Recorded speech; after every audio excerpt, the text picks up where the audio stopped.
yun ang parang two reasons, ano, because sabi ko nga, a number of reasons, but to have stuck out, ano, yun nga, yung feeling na parang kulang pa, and I thought, ano, because at the end of each passing day, maski feeling fulfilled na rin ako sa buhay ko, parang I ponder and inisip ko na ito na lang ba talaga yung kabuluhan ng buhay ko hanggang sa mawala na ako doon sa mundo.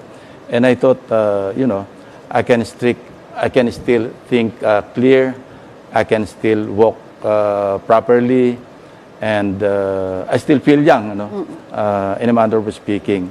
So I think I can still do more in public service than being a private citizen. Kasi sabi ko nga, komportable na rin yung buhay, and I think I can live comfortably for the remaining years and leave some for my children. But minsan pag napapaisip ka rin, hanggang dito na lang ba ako, and I can still do some more unfinished business.